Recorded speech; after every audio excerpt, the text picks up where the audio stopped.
The gunshot echoed across the dusty plains of Nevada Territory. 1872. But it wasn't outlaw fire or a hunter's rifle, it was Jessica Mills falling to her knees in prayer.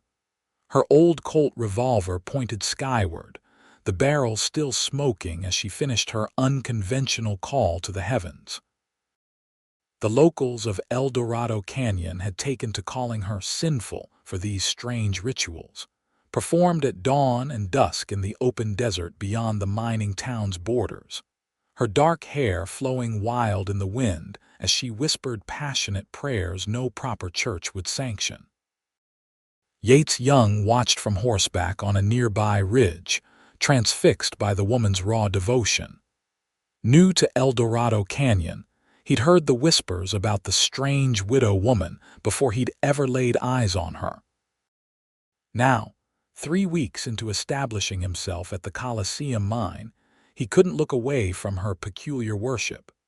The morning sun cast long shadows as Jessica holstered her weapon and rose, brushing dust from her simple dress. Her prayers complete, she turned toward town, her expression shifting from serene to guarded as she spotted the lone rider observing her. Yates tipped his hat. "Morning, madam." Jessica's eyes narrowed. "Enjoying the show, Cowboy?" Her voice carried across the distance, neither afraid nor apologetic. "Wasn't meaning to intrude on your devotions." He guided his chestnut mare down the slope, approaching at an unthreatening pace. "Yates Young, I'm working the new silver claim at the Coliseum." "I know who you are, Mr. Young. Word travels fast in El Dorado." She studied him openly, taking in his lean frame and the sun-weathered face partly shadowed by his wide-brimmed hat. "I'm Jessica Mills, though I suspect you've heard what they call me. I make my judgments with my own eyes, Mrs. Mills." A hint of amusement crossed her face. "It's Miss, and you'd be the first in this town to withhold judgment." She gestured toward her holstered revolver. "Most find my methods of prayer unsettling. The Lord hears all calls, I reckon. Some just ring louder than others." His eyes crinkled at the corners when he smiled. Jessica's guarded expression softened momentarily before she stiffened again. "Well, Mr. Young, now that we're properly introduced, I should get back to town. My students will be waiting." "Students?" "I teach the miners' children their letters and figures. Not all of us can make our living from silver and gold." She turned to go, then paused. "The townsfolk won't take kindly to you consorting with Sinful Mills, Mr. Young. Best mind your reputation." Yates watched her stride purposefully back toward the collection of wooden buildings that made up El Dorado Canyon's small but growing settlement. The town had sprung up around the promising mines in the El Dorado Mountains, drawing prospectors, merchants, and desperate souls from across the country. "Sinful," he murmured to his horse. "Now there's a name that doesn't fit." He'd seen sin in his 30 years, real sin in the eyes of men during the war, in the gambling dens of San Francisco, in the desperation of failed miners turned to thievery. Whatever drove Jessica Mills to fire bullets into the dawn sky while whispering prayers didn't strike him as sinful. Different, surely. Fascinating, definitely. But not sinful. As he guided his mare back toward town, Yates couldn't shake the image of Jessica kneeling in the dirt, her face lifted to the heavens with such naked yearning that it made his chest tight. He'd come to Nevada Territory seeking silver, but something told him he'd found something far more valuable and infinitely more complicated. The schoolroom was little more than a lean-to attached to the general store, but Jessica had transformed it with care. Hand-drawn maps decorated the walls, and slates were arranged neatly on the rough-hewn benches. 8 children of various ages sat attentively as she explained the fundamentals of multiplication. "Miss Mills." Little Emma Thomas raised her hand, her face serious beneath her braided hair. "Pa says God's gonna strike you down for blaspheming. Are you scared?" The other children fell silent, wide eyes moving between Emma and their teacher. Jessica set down her chalk and considered the girl thoughtfully. "Your father is entitled to his opinion, Emma." Jessica's voice was gentle but firm. "But God and I have an understanding. He knows my heart even when others don't." "Is that why you shoot at the sky, to make him listen better?" asked Timothy Ward, a freckle-faced boy of 9. Jessica suppressed a sigh. She'd hoped the children would be spared the town's gossip about her unconventional spiritual practices.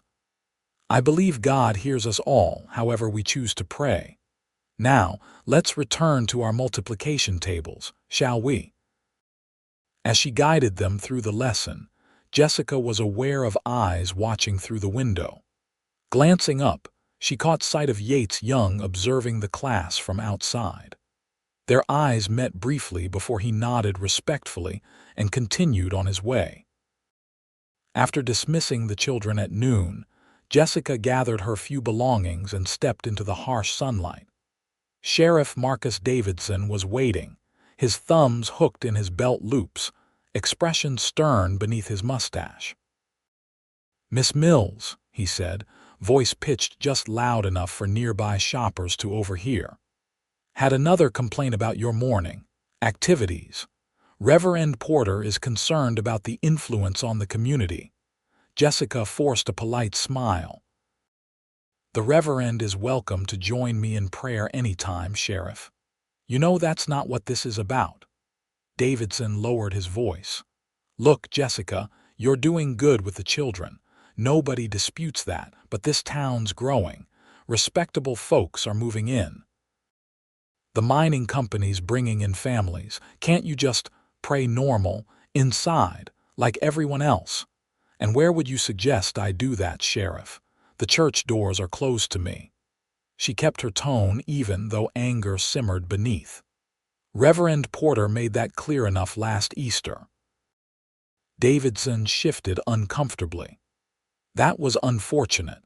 But firing a gun during prayer, you have to admit that's not in any Bible I've read. Neither are church socials or fancy hats on Sunday, but I don't see you policing those." She softened her tone, seeing genuine concern beneath his officiousness. "I'm not hurting anyone, Marcus. I fire into open sky away from town. It's between me and God. It's scaring people, Jessica, and scared people do foolish things." He sighed heavily. "Just consider finding another way, will you? For your own sake." As the sheriff walked away, Jessica felt the familiar weight of isolation settle on her shoulders. 3 years in El Dorado Canyon and still the outsider. She'd come west seeking freedom from the constraints that had bound her in Boston, only to find different walls closing in. Trouble with the law, Miss Mills. She turned to find Yates Young leaning against the hitching post, looking for all the world like he hadn't been eavesdropping on her conversation with the sheriff. "Nothing I can't handle, Mr. Young." She straightened her shoulders. "Did you need something? Just curious about your teaching. Impressive work you're doing with those youngsters." He fell into step beside her as she walked toward the small boarding house where she rented a room. "Teaching was my profession back east before I came west." She glanced at him. "And what about you, Mr. Young? What brought you to this dusty corner of creation?" "Silver, initially," he shrugged. "But I've chased enough strikes to know there's usually something more valuable than metal to be found." "And what might that be?" "A place to belong." His directness caught her off guard. "Though it seems that's not so easily found here for some." Jessica stopped walking. "Mr. Young, I appreciate your concern, but I've managed 3 years in El Dorado Canyon without a champion. I don't require one now. Never thought you did." His smile was easy, genuine. "Just making conversation with an interesting neighbor. But I am curious why the gun. During prayer, I mean." Jessica hesitated, unused to anyone asking with genuine interest rather than judgment. "It's a long story. I've got time if you're willing to share it." She studied him, this strange cowboy with kind eyes who hadn't yet learned to shun her. "Perhaps another day, Mr. Young. For now, I have lessons to prepare." As she continued alone to the boarding house, Jessica felt Yates's gaze following her. She'd grown accustomed to being watched in El Dorado Canyon with suspicion, with judgment, occasionally with crude interest from minors too long without female company. But this was different. He looked at her like she was a puzzle he genuinely wanted to solve, not a spectacle or a scandal. It was unsettling. And yet, for the first time in longer than she could remember, Jessica found herself looking forward to tomorrow's sunrise prayers, wondering if a certain cowboy might again be watching from the ridge. The next morning broke clear and cool, the desert air carrying the promise of heat to come. Jessica made her way to her usual prayer spot as the first golden rays touched the mountains. To her surprise, the ridge was empty, no sign of Yates Young or his chestnut mare. Pushing away an unexpected feeling of disappointment, she knelt in the dirt, drew her revolver and began her ritual. 6 shots fired skyward, each accompanied by a whispered prayer for strength, for guidance, for forgiveness, for her lost family, for her students, and finally, for peace. As the echoes of the last shot faded, she heard the crunch of boots on gravel behind her. "Powerful prayers," said Yates, his voice quiet in the morning stillness. Jessica didn't turn. "You changed your vantage point. Figured if I was going to understand, I should get closer." He moved to stand beside her, looking up at the lightening sky. "Your aim's impressive. My father taught me. He believed a woman should know how to protect herself." She holstered her weapon and rose, finally facing him. "You're persistent, Mr. Young." "Yates," he corrected. "And yes, I am. Especially about things that interest me. And I interest you." She couldn't keep the skepticism from her voice. "A schoolteacher who prays with a 6-shooter at dawn, in a town that calls her sinful. Yes, Miss Mills, you interest me." He held her gaze, unabashed. "But not for the reasons you might think." Before she could respond, he reached into his saddlebag and produced a small paper-wrapped package. "Brought you something." Warily, she accepted it, unwrapping the paper to find 6 gleaming bullets. "Ammunition."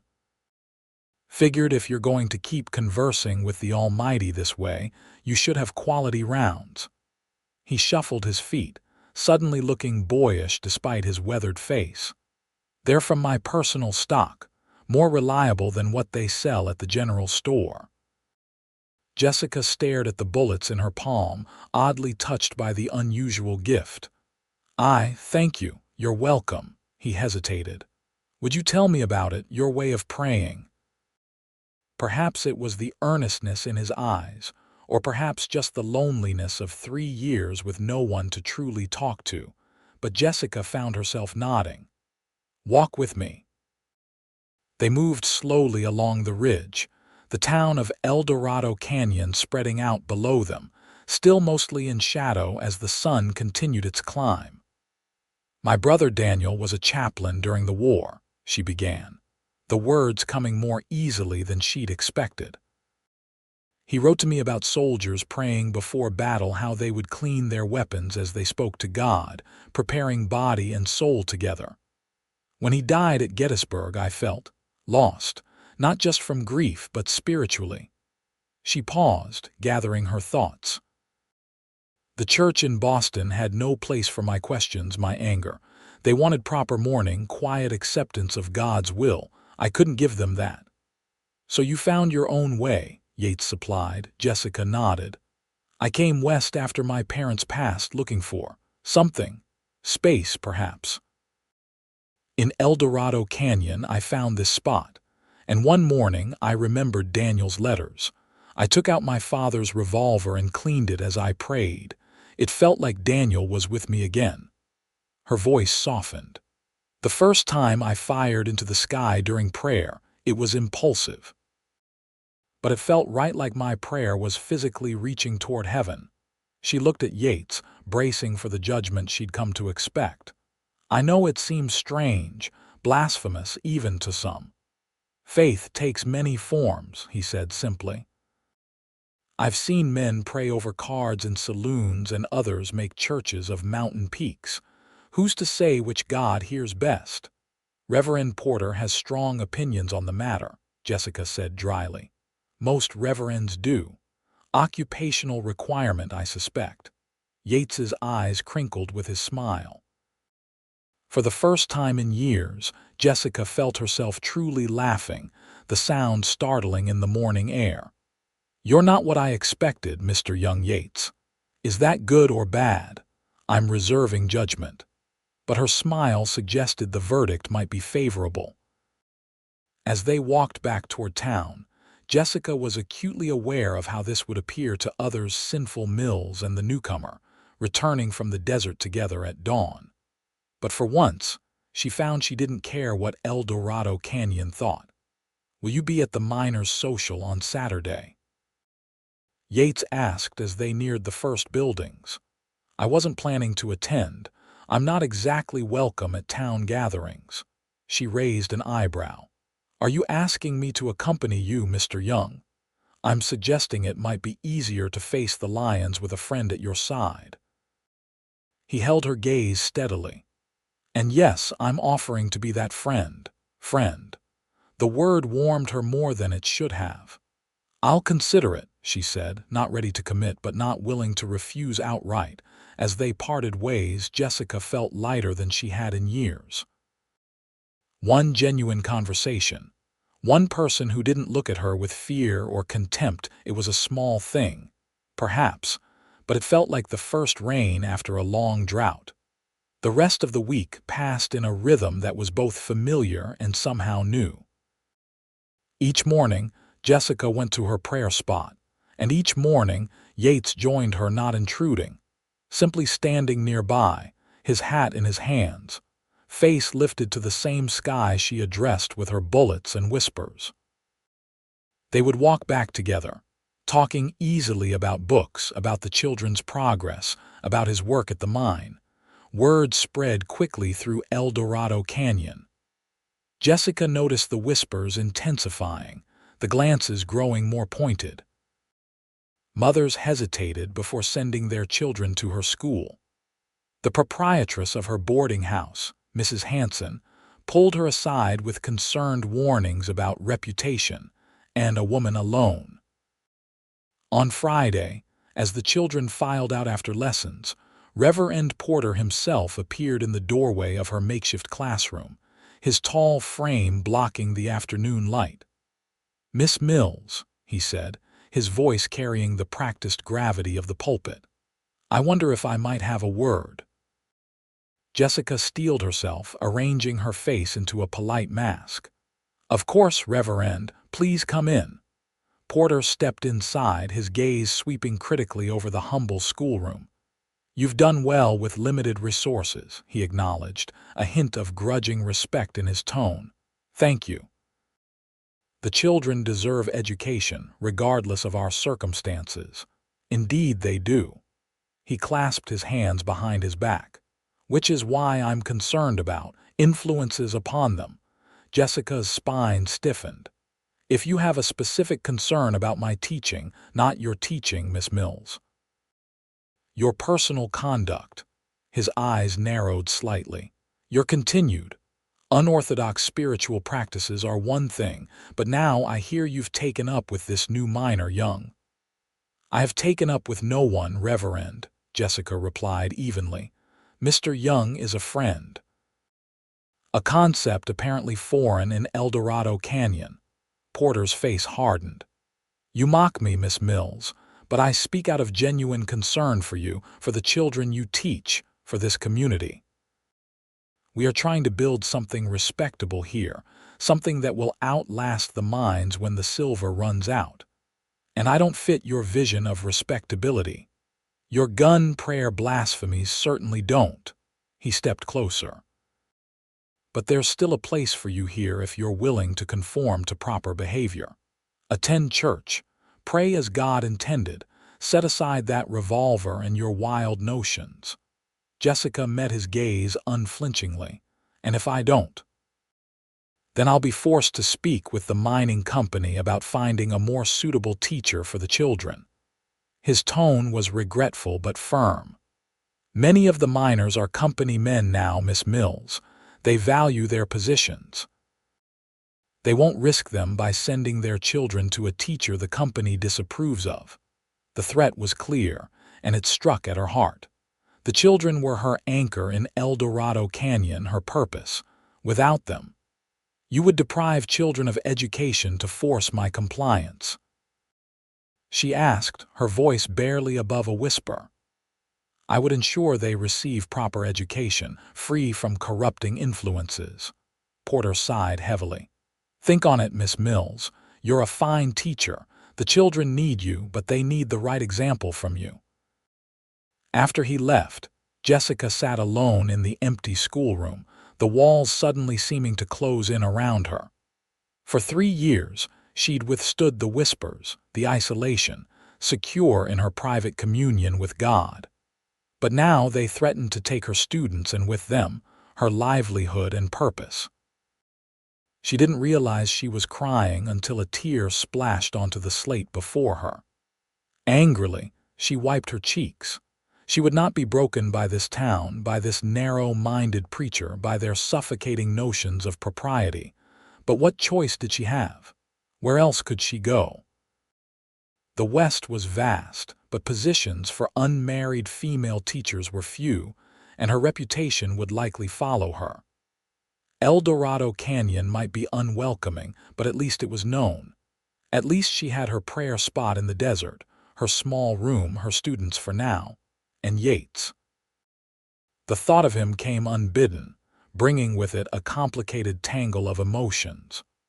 1 week of friendship, and already she'd come to rely on his presence, his easy acceptance, his genuine interest in her thoughts. But Porter's words rang in her ears. Her association with Yates was only making her position more precarious. Perhaps it would be better to distance herself now before. Before what? Before she cared too much. Jessica feared that threshold had already been crossed. The miners' social was held in the large open area behind the assay office, lanterns strung on ropes between posts creating pools of golden light in the gathering dusk. A trio of miners with instruments played lively tunes while others had cleared a space for dancing. Tables groaned with food brought by the town's women: pies, cakes, roasted meats, and bread. Yates stood at the edge of the gathering, watching the entrance. He'd bathed meticulously, shaved his stubble, and donned his best shirt, a concession to hope that Jessica might actually appear. When he'd left her the previous day, she'd still been non-committal about attending, but something in her eyes had made him believe she might come. As the night deepened and the celebration grew more boisterous, that hope began to fade. He was contemplating leaving when a stir at the edge of the gathering caught his attention. Jessica stood there, a solitary figure in a simple blue dress, her dark hair arranged more carefully than he'd seen it before. She looked beautiful and utterly terrified. Weaving through the crowd, Yates made his way to her side. "You came," he said, unable to keep the pleasure from his voice. "I'm not sure it was wise," she replied, eyeing the crowd warily. Already, people were noticing her presence, conversations faltering, glances turning their way. "Maybe not," he agreed, "but I'm glad nonetheless." He offered his arm. "Shall we scandalize the good people of El Dorado Canyon properly?" A smile tugged at her lips despite her anxiety. "What did you have in mind?" "Well, there's music, and a space for dancing." He raised an eyebrow in challenge. "Unless you'd rather just stand here being stared at, when you put it that way." She placed her hand on his arm. "Lead on, Mr. Young." As they moved into the crowd, a path seemed to clear before them, conversations hushing. Yates felt Jessica tense beside him but kept his stride casual, nodding greetings to those they passed. When they reached the makeshift dance floor, he turned to face her, taking her hand in his. "Fair warning, I'm not the most graceful dancer," he said as the musicians struck up a new tune. "I doubt I've retained much skill myself," she admitted. "It's been years since I attended any social gathering." But as they began to move together, they found an easy rhythm, her hand light in his, her body following his lead as if they'd danced 100 times before. Yates was acutely aware of the eyes upon them, of the whispers, but found he cared only about the woman in his arms, her face softening in the lantern light, worry momentarily replaced by simple pleasure. They had completed several circuits of the dance floor when Reverend Porter appeared at the edge of the crowd, his severe expression a thundercloud in the festive atmosphere. Behind him stood Sheriff Davidson, looking uncomfortable but resolute. "Trouble at 2 o'clock, Yates murmured, guiding Jessica in a turn that kept her back to the approaching men. "Reverend Porter," she guessed, tension returning to her frame, "and the sheriff." He squeezed her hand reassuringly. "We can leave if you'd prefer." Jessica took a deep breath, then met his gaze with determination. "No, I have as much right to be here as anyone." Before the Reverend could reach them, however, another figure intercepted him, the mine foreman, Sullivan, a burly man with a reputation for fairness and a booming voice that now carried across the gathering. "Reverend, just the man I wanted to see." Sullivan clapped a meaty hand on Porter's shoulder, physically steering him away from the dance floor. "Got questions about that new church you're planning, wondering if the company might contribute." Yates recognized the deliberate intervention and nodded gratefully to Sullivan as the foreman winked over Porter's shoulder. "Interesting," Jessica murmured. "I wouldn't have expected Sullivan to take our side." "Our side," Yates repeated, oddly pleased at the phrasing. She colored slightly. Figure of speech. As the evening progressed, Yates noticed a subtle shift in the atmosphere. While some townspeople continued to stare and whisper, others began to acknowledge Jessica with cautious nods or brief greetings. Mrs. Thomas, mother of Jessica's student Emma, even approached with a plate of apple cake, offering it with a tentative smile. "Emma says you've been teaching them about the Earth's rotation," Mrs. Thomas said, her voice pitched low. "She's quite fascinated, keeps trying to explain it to her father." "She's a bright girl," Jessica replied, surprised by the overture, "very quick to grasp new concepts." "Yes, well," Mrs. Thomas glanced around nervously, "we appreciate what you're doing for the children, Miss Mills, whatever else." She left the sentence unfinished, nodding once more before disappearing back into the crowd. "Progress," Yates suggested. "Of a sort." Jessica looked thoughtful. "Though I suspect Reverend Porter's warning still stands. One social gathering won't change the fundamental problem." "Which is?" "That I don't belong here." Her voice was matter-of-fact. "Not as I am, anyway, and I won't change to suit their expectations." Yates studied her in the golden lantern light, struck by her quiet strength. "Then perhaps El Dorado Canyon needs to change its expectations." "A nice thought, but towns don't change for one person, Yates." "Maybe not, but they do change for necessity." He was thinking aloud now, an idea forming. "The mining company wants a stable community, families, progress. They need the children educated, they need people to feel invested." Jessica looked skeptical. "And how does that help my situation?" "I'm not entirely sure yet," he admitted, "but I think there might be a way forward, if you're willing to trust me a little longer." Their eyes met, an unspoken understanding passing between them. Whatever was growing between them, friendship, certainly, but perhaps something more had happened with startling speed. Yet it felt solid, real, as if they'd known each other far longer than a mere week. "I find that I do trust you, Yates Young," Jessica said quietly. Against my better judgment, perhaps. He smiled, something warm unfurling in his chest. Your judgment seems pretty sound to me, Miss Mills. The next morning, Jessica went to her prayer spot alone, deliberately earlier than usual. After the social, she needed time to sort through her conflicting emotions, the unexpected pleasure of the evening, the lingering threat to her position, and most confusingly, her growing feelings for Yates. She had just fired her third shot when she heard the now familiar sound of his approach. Turning, she found him watching her with an intensity that made her breath catch. "You're early," he said, dismounting from his mare. "I needed to think." She holstered her revolver. "Last night was complicated.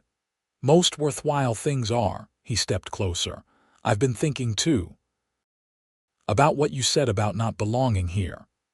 And I think you're right in a way, but not because there's something wrong with you." His eyes were earnest.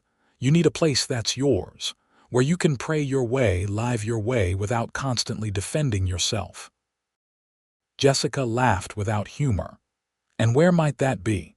This territory isn't exactly overflowing with opportunities for unconventional spinster schoolteachers." "What about right here?" Yates gestured to the open land around them. "This spot, it's where you feel closest to God, isn't it?" "Yes, but the mining company owns most of the land around El Dorado Canyon, but not all of it. This parcel," he pointed to the area where they stood, "is unclaimed. I checked the land office records yesterday." Jessica stared at him, trying to follow his thinking. "What are you suggesting?" "That we claim it, build something here." His expression was determined, almost fierce. "A church, Jessica. Your church, where anyone can pray however they need to without judgment."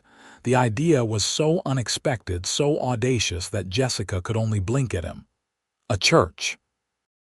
You want to build a church? For me? For you? For anyone who doesn't fit in Reverend Porter's narrow view of faith?" He took her hands in his. "Think about it, a real structure, a sanctuary. No more praying in the open, vulnerable to the elements and scrutiny. A place where your gun prayers wouldn't shock or frighten anyone because it would be accepted." "You're serious," she realized, searching his face. "Completely." He squeezed her hands. "I have savings enough to purchase the materials. Between my mining work and help from a few friends, we could build it ourselves." Jessica's mind raced. "This is madness. The town would never accept it. Porter would fight it tooth and nail." "Let him try. Once it's built, once it's established." Yates's enthusiasm was infectious. "Besides, I've been talking with some of the miners. You'd be surprised how many find Porter's sermons lacking, how many might welcome an alternative. An alternative led by Sinful Mills." She couldn't keep the skepticism from her voice. "Led by Jessica Mills, teacher, woman of faith, who happens to pray differently than some." His gaze was steady. "This is your chance to define yourself, Jessica, not let others do it for you." The vision he painted was seductive, a place of her own, a purpose beyond the schoolroom, a way to practice her faith openly without constant judgment. But the risks were enormous. And if it fails, if no one comes, if Porter convinces the mining company to run us both out of El Dorado Canyon, she challenged, then we'll go somewhere else, together. The simple declaration hung in the air between them. "If you want to, that is, together." The word resonated in her chest, stirring possibilities she'd long since abandoned. But it was too soon, too fast, too uncertain. "I need time to think about this," she said finally. "Of course." He released her hands reluctantly. "But don't think too long. If we're going to do this, we should start before winter." As Jessica walked back to town alone, Yates, respecting her need for space, her mind whirled with possibilities. A church of her own. A place where her way of worship would be not just tolerated but central. It was a beautiful dream. But dreams were dangerous things in the harsh reality of the Nevada territory. and dreams involving a man she'd known for only a week. Those were the most dangerous of all. The next few days passed in a blur of conflicting emotions for Jessica. She continued her teaching, hyper-aware of every interaction with the children's parents, searching for signs that Reverend Porter was making good on his threats. She continued her dawn prayers, now always with Yates in attendance, his quiet presence both comforting and unsettling as she contemplated his proposal. On Wednesday, he brought paper and pencil, sketching rough plans for the church as they sat on a boulder overlooking the canyon. "Nothing fancy to start," he explained, showing her the simple rectangular structure he envisioned. "But solid. Big windows to let in light, and here," he pointed to a small bell tower, "eventually we could add this. A proper church needs a bell." "You've given this a lot of thought," Jessica observed, touched by his detailed planning. "It's a good project, worthwhile." He met her gaze directly. "And I'm not just doing it for you, though that would be reason enough. El Dorado Canyon needs this, a place that welcomes everyone, regardless of how they talk to God." "Even those who pray with 6-shooters?" she asked, half joking. "Especially those." His smile was warm, making her heart beat faster. "Have you thought more about it?" Jessica sighed, looking out over the landscape she'd come to love despite the town's hostility. "Every moment. It's a beautiful vision, Yates, but I'm afraid." "Of what exactly?" "Of hoping. Of believing something this good could work." She turned to face him fully. "Of trusting you this much, when we've known each other such a short time." "Sometimes a short time is enough to know what matters," he said quietly. "I knew the moment I saw you praying that you were someone extraordinary, someone worth building for." The sincerity in his voice was unmistakable, making her throat tight with emotion. "And what if you change your mind? What if, a month from now, you realize Sinful Mills isn't worth the trouble after all? That won't happen." He reached for her hand, his touch gentle but firm. "But I understand your caution, so let me prove it to you. I'll start building, no commitment required from you until you're ready. If you decide this isn't what you want, I'll still finish it. El Dorado Canyon will have its alternative church, with or without you leading it. You do that." "Build an entire church on speculation." "I do that," he confirmed. "Because it's the right thing and because—" He hesitated, then continued with quiet certainty. "Because I'm falling in love with you, Jessica Mills. And people do foolish, wonderful things for love." The declaration hung between them, honest and unadorned. Jessica felt as if the ground had shifted beneath her, rearranging everything she thought she knew about her place in the world. "Yates, she began, but he shook his head. "You don't need to say anything. Not yet, just think about the church, about what it could mean." He stood, gathering his sketches. "I've already ordered the first lumber shipment. It should arrive next week." As he walked her back to town, Jessica's mind was a storm of emotion. Love. He had spoken of love, a word she'd stopped believing would ever apply to her life in El Dorado Canyon. And yet here it was, offered as simply and profoundly as his plans for the church. That evening, as she prepared her lessons, a knock came at her boarding house door. Opening it, she found Sheriff Davidson, looking uncomfortable but determined. "Miss Mills," he said, removing his hat. "Might I have a word?" Warily, she invited him in, gesturing to the room's single chair while she perched on the edge of her bed. "What brings you here, Sheriff?" "Word is that Young's planning to build some kind of alternative church out by where you do your prayer shooting." He studied her face carefully. "That true?" Jessica considered denying it, but there seemed little point. "He's discussed the possibility." Davidson nodded as if confirming something to himself. "Thought so. Reverend Porter's in quite a state about it. Been to see the mining company superintendent already." A cold feeling settled in Jessica's stomach. "I see." Thing is, Davidson continued, surprising her, not everyone agrees with Porter. The superintendent included. He leaned forward. Mills, I've never understood your way of praying, still don't.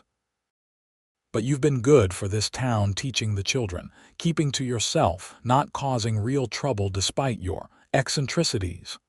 Thank you, I think, Jessica said cautiously. This church idea, it's bold, might even work. He twisted his hat in his hands. But you should know Porter won't take it lying down.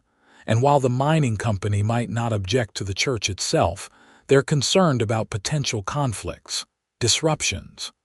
Meaning if Porter stirs up enough opposition, makes enough noise about blasphemy and impropriety, they might decide both you and Young are more trouble than you're worth.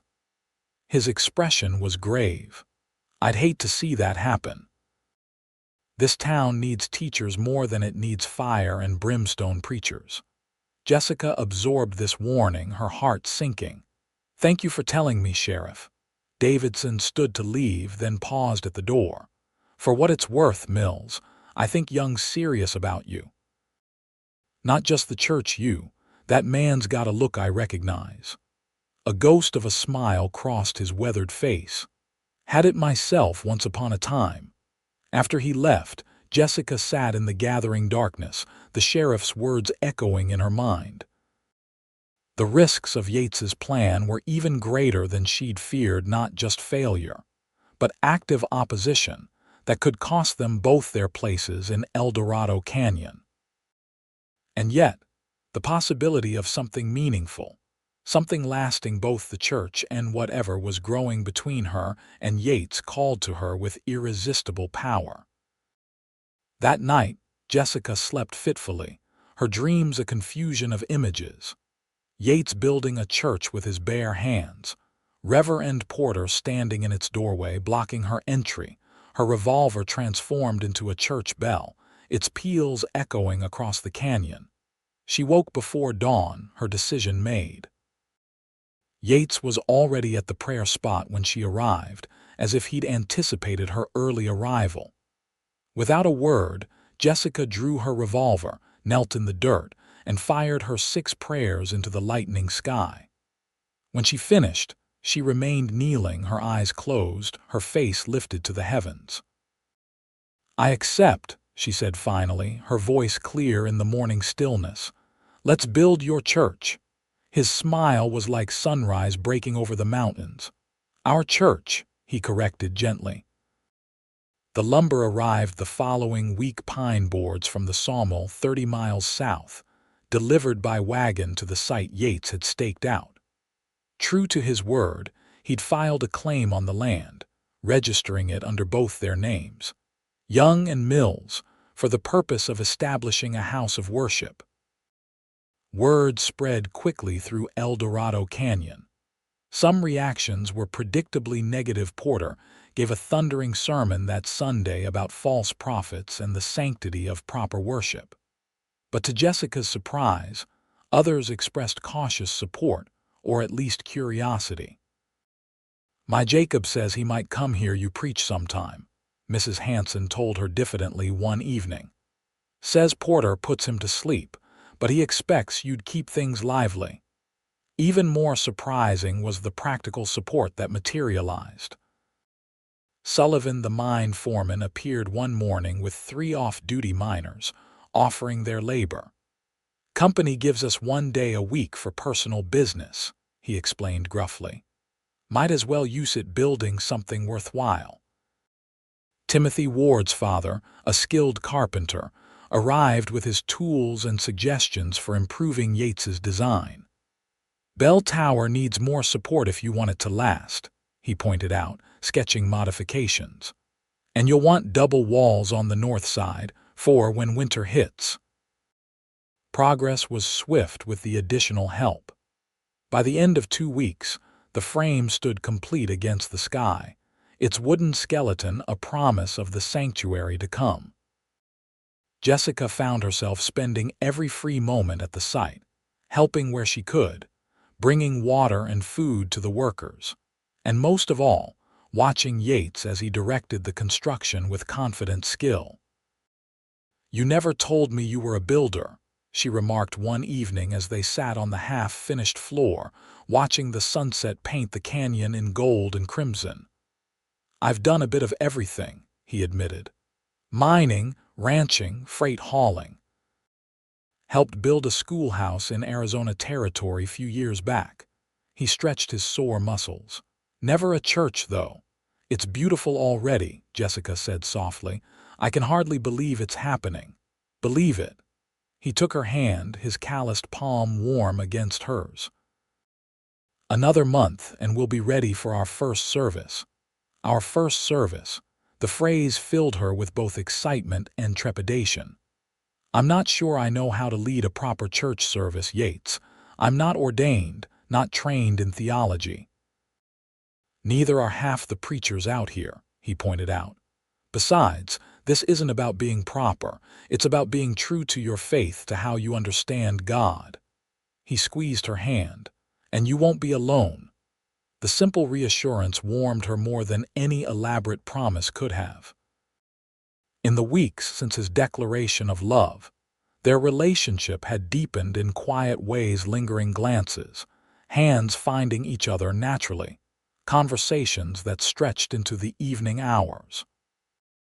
They hadn't spoken again of love directly, both seemingly content to let their actions demonstrate what words had already established. But as the church took shape, so too did opposition to it. Reverend Porter had gathered a group of like-minded citizens, mostly the town's wealthier merchants and their wives, who made their disapproval known through pointed snubs, withdrawn business, and increasingly vocal complaints to the mining company. Matters came to a head in early October, when the church was nearly complete, lacking only the bell tower, interior furnishings, and final touches. Jessica arrived at the schoolroom one morning to find Superintendent Maxwell waiting for her, his expression grave. "Miss Mills," he began without preamble, "we have a situation." Jessica set down her books, heart racing. "Regarding this church you and Young are building." Maxwell was a fair man generally, not given to religious fervor but intensely practical about the mining company's interests. "Reverend Porter has submitted a formal complaint, signed by 28 citizens, claiming it represents a moral hazard and blasphemous enterprise that will damage El Dorado Canyon's development." "And you believe these claims?" Jessica kept her voice steady with effort. "What I believe doesn't matter. What matters is stability." Maxwell sighed heavily. "The company's invested considerably in this settlement, Miss Mills. We need it to thrive, to attract families, to be respectable. And my church threatens that respectability." The irony was not lost on her. "A place where people can worship freely threatens the town's moral standing. The manner of worship is the issue, according to Porter. This gun prayer business." Maxwell looked uncomfortable. "Miss Mills, you're an excellent teacher. The children are learning well under your guidance. I'd hate to lose you over this." The implied threat was clear. "So I must choose. Between my teaching position and my church, I'm hoping we can find a compromise." Maxwell straightened his vest. "Perhaps if the church were more conventional in its practices. If you were to agree to certain standards of decorum." "You mean if I stopped praying with my revolver?" Jessica felt a familiar anger rising. "If I conformed to Reverend Porter's idea of proper worship. It would make things considerably easier, yes." Jessica took a deep breath, steadying herself. 3 years ago, she might have capitulated, might have valued security and acceptance over her unconventional faith. Even a month ago, she might have wavered. But now, with the church rising from the desert soil, with Yates's unwavering support, with the growing awareness that others in El Dorado Canyon yearned for a different kind of spiritual home now, she found her resolve hardening like iron. "Superintendent Maxwell," she said clearly, I appreciate your concern, but will not change how I pray to make others comfortable. The church we're building will welcome all forms of reverence, including my own." Maxwell's expression darkened. "Then I'm afraid the company will need to reconsider your position as teacher and Young's contract at the mine." The threat to Yates hit harder than the one to herself. "You would punish him as well, for helping build a church." "For disrupting the community's harmony," Maxwell corrected. "I'm sorry, Miss Mills. We've been patient with your eccentricities because you're a fine teacher. But this church venture goes beyond personal quirks into active provocation. Offering an alternative place of worship is provocation." Jessica couldn't keep the bitterness from her voice. "The way you're doing it." "Yes." Maxwell moved toward the door. "Think about it, Miss Mills. The company will make its decision by month's end." After he left, Jessica sank onto her chair, the magnitude of the situation crashing over her. She had known there would be opposition, had expected difficulties, but the threat to Yates's livelihood was a blow she hadn't anticipated. He had risked so much for her, for their shared vision. How could she let him lose everything?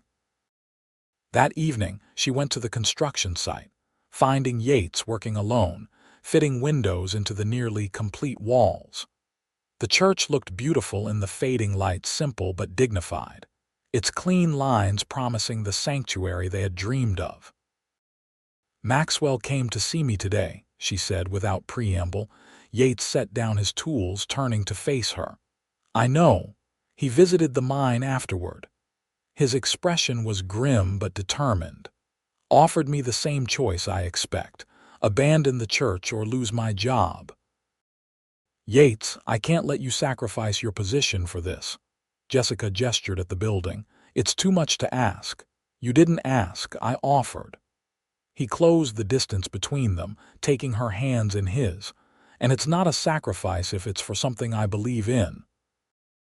But your livelihood can be found elsewhere if necessary." His eyes held hers steadily.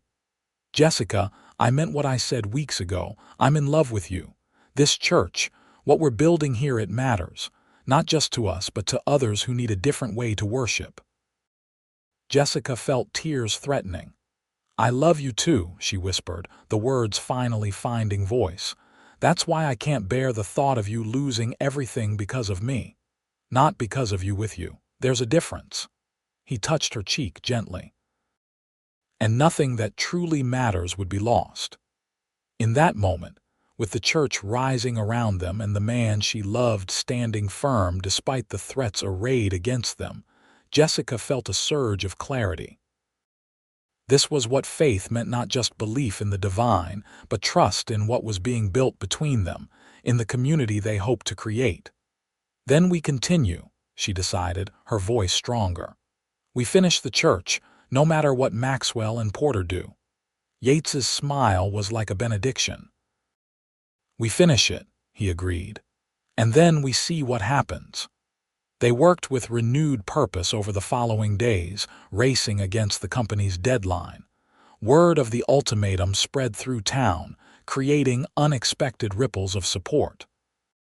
Miners who had never shown interest in the project appeared after their shifts, offering an hour of labor before heading home. Timothy Ward's mother organized a group of women to sew cushions for the simple benches Yates was constructing. Most surprisingly, Sheriff Davidson himself arrived one afternoon with a gift, a small brass bell salvaged from an abandoned stage station. "For your tower," he said gruffly, handing it to Jessica. "Assuming Young manages to build one before Maxwell runs you both out of town. You think he will?" "Run us out?" Jessica asked, cradling the bell. Davidson shrugged. "Hard to say. Company doesn't like trouble, but they also don't like waste. You're the best teacher we've had, and Young's a solid worker." His eyes crinkled slightly. "Besides, once this church is standing complete, might be harder to tear it down than to let it be." His words gave Jessica hope, a fragile hope, but real nonetheless.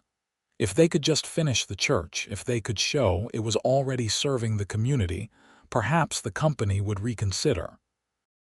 The bell tower rose in a final burst of effort, Yates, and 4 miners working from dawn until dusk for 2 straight days, racing against both the company's deadline and the approaching winter weather. When the bell was finally mounted, its clear tone ringing out across the canyon for the first time, Jessica felt a surge of emotion so powerful it brought her to her knees. "Our first prayer in the new church," Yates said softly, kneeling beside her in the sawdust-covered interior. Jessica drew her revolver, a motion that had become as natural as breathing. But instead of firing skyward as was her custom, she simply held it, feeling its weight, its significance in her journey. "I don't think I need this anymore," she said quietly. "Not inside these walls." Yates looked at her questioningly. "You're giving up your gun prayers?" "No," she smiled, feeling a sense of peace settle over her. "Just recognizing that they were my way of reaching for something I've now found." She holstered the weapon. "The gun was never the point, Yates. It was about finding my own way to God when the traditional paths were closed to me. And now we've built a new path, for me, for you, for anyone who needs it." She gestured to the simple church around them. "This is my prayer now." The church was completed 3 days before Maxwell's deadline, a modest structure, to be sure, but solid and welcoming, with large windows that filled the interior with light and simple benches that could seat perhaps 30 people. Jessica had created a small altar from a polished piece of pine, and Yates had fashioned a lectern where she would stand to speak. They decided to hold their first service on Sunday morning, directly competing with Reverend Porter's traditional service at the town's established church. It was a bold move, perhaps foolhardy, but they were past caution now. As dawn broke that morning, Jessica went to her prayer spot one last time, Yates beside her. She knelt in the familiar dirt, drew her revolver, and fired 6 shots into the sky, her prayers of thanksgiving, of hope, of commitment to whatever lay ahead. Then they walked together to their new church, where Jessica was stunned to find a small crowd already gathering, miners and their families, a few merchants, Mrs. Hanson from the boarding house, even Superintendent Maxwell himself, standing awkwardly at the back. "What is this?" she whispered to Yates. "Community," he replied simply. "Your community."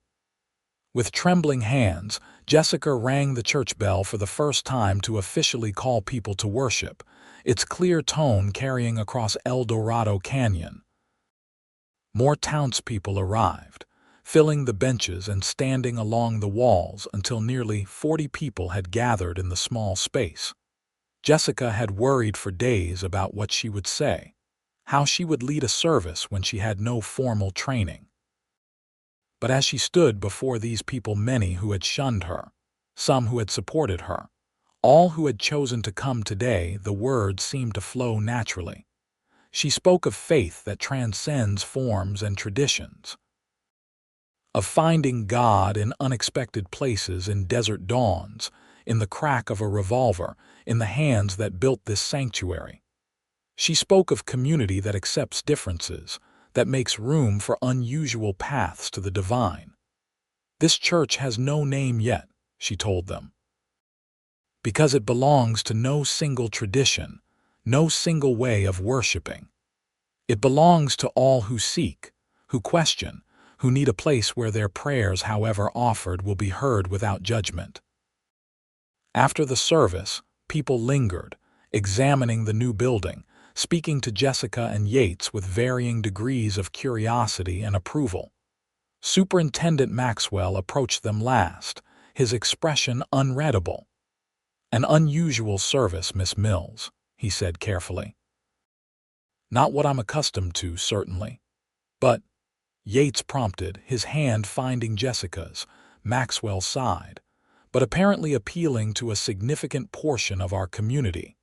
He glanced around at the lingering congregants. The company's primary concern is stability and progress.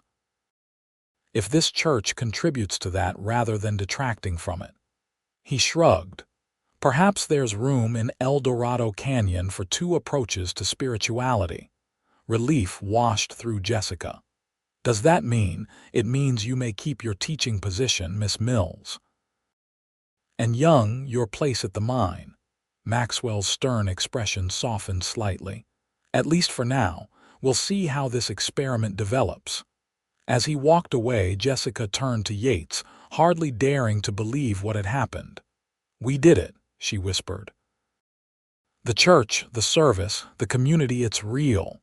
Did you doubt it would be?" His eyes crinkled with his smile. "Every step of the way," she admitted. "Until this moment." Around them, the new congregation continued to mingle, their voices creating a gentle hum of community in the church they had built together. Sullivan was examining the bell tower with professional interest. Mrs. Hanson was arranging flowers on the simple altar. Sheriff Davidson stood in conversation with several miners, his usual gruff manner softened in this setting. "What shall we call it?" Yates asked, gazing around at their creation. "This church needs a name," Jessica considered. "How about Sanctuary Church?" "Because that's what it is, a sanctuary for all kinds of faith, all kinds of people." "Sanctuary Church," he repeated, testing the name. "I like it." As the congregation gradually dispersed, Jessica and Yates remained standing together in the empty church, their church. Sunlight streamed through the windows, casting warm patterns on the wooden floor. The bell tower rose strong and true above them. It was everything they had envisioned and more. "What happens now?" Jessica asked softly. Yates turned to face her, taking both her hands in his. "Now?" "Well, I was thinking this church could use a wedding soon. Test how it handles celebrations." Her heart skipped a beat. "A wedding?" "Yes." His eyes held hers, warm and certain. "I love you, Jessica Mills. I want to build a life with you, not just a church, if you'll have me." "Are you proposing to me in our own church?" Yates Young. Jessica couldn't keep the joy from her voice. "Seems fitting, doesn't it? This place represents everything we believe in, taking unconventional paths, creating something new from nothing, standing firm in the face of opposition." He smiled, the love in his eyes unmistakable. "Just like us." "Then yes," Jessica said, her voice ringing clear in the sanctuary they had built together. "Yes, I'll marry you, Yates Young." Their kiss was a different kind of prayer, a promise, a communion, a celebration of the love that had grown alongside their church. As they stood together in the golden light, Jessica knew that whatever challenges still lay ahead, they would face them together with their community, with their faith, with their love for each other. Winter came to El Dorado Canyon, bringing snow to the high desert and quiet to the mining operations. Jessica continued teaching, now with the full support of the mining company, her position secured by the success of Sanctuary Church. Sunday services drew steady attendance, never as large as Porter's congregation, but loyal and growing. Reverend Porter had gradually shifted from open opposition to grudging acknowledgement of the new church's right to exist, especially after Maxwell made it clear the company wouldn't tolerate continued discord. The town had found an uneasy balance, two churches, two approaches to faith, coexisting in the same small community. Jessica and Yates were married in Sanctuary Church on Christmas Day, with Sheriff Davidson giving away the bride and Sullivan serving as best man. The simple ceremony, witnessed by their growing congregation and even a few curious members of Porter's flock, sealed the partnership that had begun with a cowboy watching a woman pray with a six-shooter at dawn. As they exchanged vows beneath the bell tower they had built together, Jessica reflected on the journey that had brought her to this moment. 3 years of isolation and judgment, followed by a whirlwind few months that had transformed everything. The woman once called Sinful now stood respected, if not universally understood, a teacher, a minister of sorts, and now a wife. "I do," she said clearly, promising herself to Yates, to their shared vision, to the life they would build together. "I do," he echoed, his voice steady and sure, his eyes never leaving hers. The bell rang out across El Dorado Canyon, announcing their union, calling all who heard it to witness this new beginning. Later, as they stood in the doorway of the church, accepting congratulations from the town, Superintendent Maxwell approached with an unexpected gift, a deed to the land surrounding the church, expanding their original claim. "The company's contribution to your future," he explained. "Thought you might want to build a proper home nearby. Keep an eye on your church." "That's remarkably generous," Yates said, surprised by the gesture. Maxwell shrugged. "Good teachers and good miners are hard to find in this territory, even harder to keep. Consider it an investment in El Dorado Canyon's stability." As he walked away, Jessica looked at the deed, then at her new husband. "Our own land," she marveled. "Room for a home." "Room for a future," Yates corrected gently, his arm around her waist. "Children, perhaps, a garden. Whatever we want to build next." The winter months passed in a haze of newlywed happiness as Yates constructed their home beside the church, a modest but comfortable cabin with a view of both the canyon and their sanctuary. Jessica continued her teaching and her Sunday services, gradually refining her approach, finding her voice as both educator and spiritual leader. Spring brought renewal to the desert and to Sanctuary Church. Easter Sunday saw their largest congregation yet, with several new mining families choosing their unconventional service over Porter's traditional one.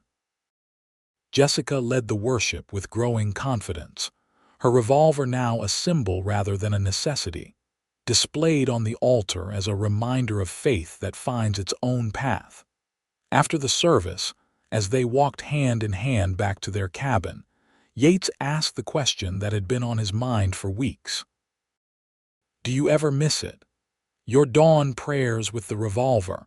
Jessica considered this as they crested the small rise that afforded a view of their church, their home, and the town beyond. "Sometimes," she admitted. "There was a raw connection in those moments, just me and God and the open sky." "You could still do it, you know. No one would think it strange now." She smiled, leaning against his shoulder. "I know, and perhaps someday I will again, but for now." She placed his hand gently on her abdomen, still flat but harboring their future. "For now, I'm finding new ways to pray, new things to be grateful for." Yates's eyes widened as he understood her meaning. "A baby, you're certain as Dr. Collins can be. Come autumn, Sanctuary Church will have a new member." Her eyes shone with happiness. "Our child, Yates. Our family." He gathered her in his arms, his joy too great for words, kissing her there on the hillside above the town that had tried to reject her, beside the church they had built together. When he finally found his voice, it was thick with emotion. "From Sinful to Mother," he said wonderingly. "You've come a long way, Jessica Young." "We've come a long way," she corrected, her hand finding his, "and we've only just begun." As they stood together, looking out over El Dorado Canyon, Jessica thought about the strange, winding path that had led her here, from Boston society to Nevada territory, from outcast to community leader, from solitary prayers in the desert to a church, a husband, a child on the way. The bell of Sanctuary Church rang out across the canyon, calling people to gather, to connect, to find their own forms of faith in the unlikely sanctuary. A cowboy had built for a woman called Sinful, so she'd never have to pray outside again. And in that clear, resonant sound, Jessica heard the answer to every prayer she'd ever fired into the dawn sky, a promise fulfilled, a faith rewarded, a love that had built not just a church, but a future.